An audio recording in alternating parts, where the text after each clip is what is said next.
ये बात है जनवरी 15, 1947 की सुबह की, जब एक आंटी अपनी 3 साल की बच्ची को सवेरे मॉर्निंग वॉक करा रही थी। तब उनकी नज़र सड़क किनारे एक चीज़ पे पड़ी।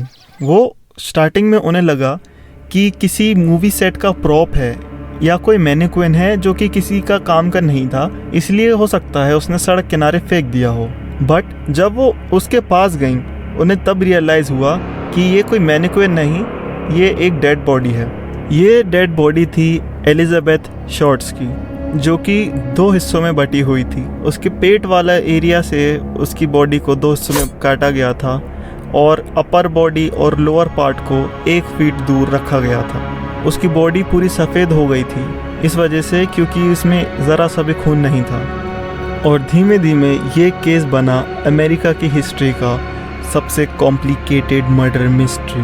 एलिजाबेथ के मर्डर की न्यूज़ अमेरिका में आग की तरह फैली और मीडिया वालों ने उसका नाम दिया द ब्लैक डायलिया।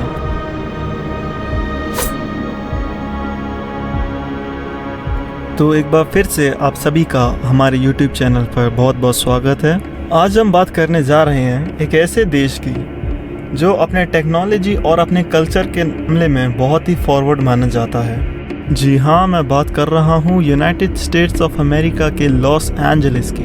आज की जो हमारी स्टोरी है ये एक 22 ईयर ओल्ड लड़की की है जिसका नाम है एलिजाबेथ शॉर्ट्स, जिसके मरने के बाद मीडिया वालों ने उसका नाम रख दिया था द ब्लैक डायलिया।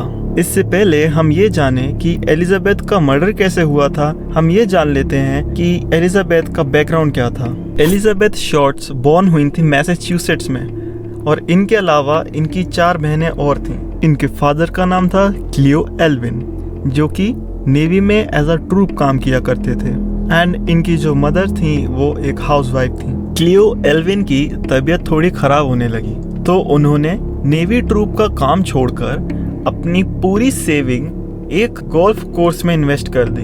बट अनफॉर्चुनेटली उनका गोल्फ कोर्स इतना ज़्यादा सक्सेस नहीं रहा, जिसके चलते उनको बहुत लॉसेस हुए। ईयर 1930 में क्लियो एल्विन की कार एक ब्रिज पर साइड में पार्क्ड मिली, बट क्लियो एल्विन उसमें नहीं मिले।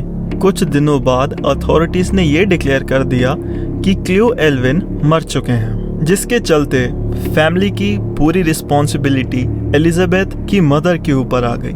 उन्होंने शुरुआत में एक बुक स्टोर में एज अ बुक कीपर की जॉब करी। एलिजाबेथ शॉर्ट्स को बचपन से ही रेस्पिरेटरी प्रॉब्लम्स थी।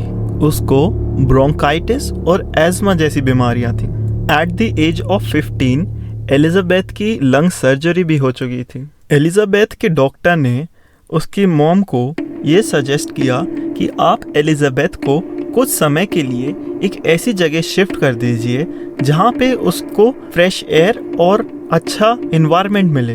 डॉक्टर की इस एडवाइस को मानते हुए एलिजाबेथ की मॉम ने एलिजाबेथ को मायामी फ्लोरिडा भेज दिया 3 साल की छुट्टियों के लिए, जिसकी वजह से एलिजाबेथ का हाई स्कूल भी ड्रॉप करना पड़ा।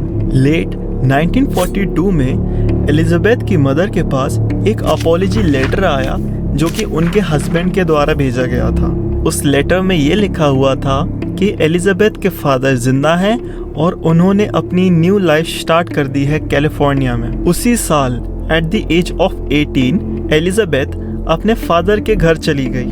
वो फादर जिससे एलिजाबेथ लास्ट टाइम 6 साल की उम्र में मिली थी। कैलिफोर्निया में एलिजाबेथ के father Mare Island San Francisco Bay में काम किया करते थे।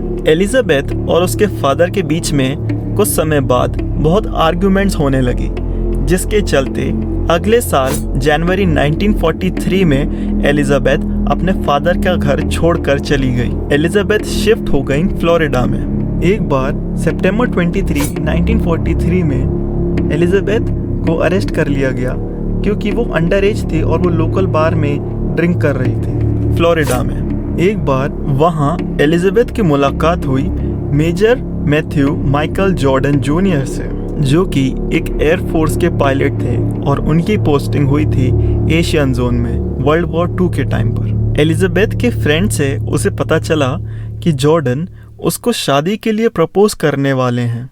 जैसे ही वो ठीक हो जाते हैं, क्योंकि उनका प्लेन क्रैश हो गया था इंडिया में और वो रिकवरी पीरियड में थे। बट अनफॉर्चुनेटली अगस्त 1945 में जॉर्डन की डेथ हो गई एक प्लेन क्रैश में। अगले साल एलिजाबेथ चली गई फ्लोरिडा। वहाँ पे वो अपने एक पुराने फ्रेंड से मिली जो कि थे lieutenant Joseph John flicking. Elizabeth ने अपनी लाइफ के आने वाले 6 महीने साउथ कैलिफोर्निया में ही बिताए। एलिजाबेथ के मरने से पहले वो एज अ वेट्रेस काम किया करती थी, जिस दौरान वो एक रेंटेड रूम में रहती थी जो कि Florentine garden night club Hollywood में है। एलिजाबेथ को देख के हर कोई ये कहता था कि उसको एक बार इंडस्ट्री में ट्राई करना चाहिए और एलिजाबेथ का भी बहुत मन किया करता था कि वो एक एक्ट्रेस बने, बट अनफॉर्चुनेटली उसके कोई भी लिंक्स नहीं थे जो कि उसे एक्ट्रेस बनने में हेल्प कर सके। जनवरी 9, 1947 को एलिजाबेथ लॉस एंजलिस वापस आ गई अपनी ट्रिप से होकर, जो कि वो गई थी रॉबर्ट मैनली के संग। रॉबर्ट मैनली एक 25 साल का मैरिड सेल्समैन था। रॉबर्ट का ये कहना है कि उसने एलिजाबेथ को बिल्टमोर होटल लॉस एंजलिस में ड्रॉप कर दिया था। वहाँ पर एलिजाबेथ की सिस्टर उससे मिलने आएगी जो कि बॉस्टन में रहती थी।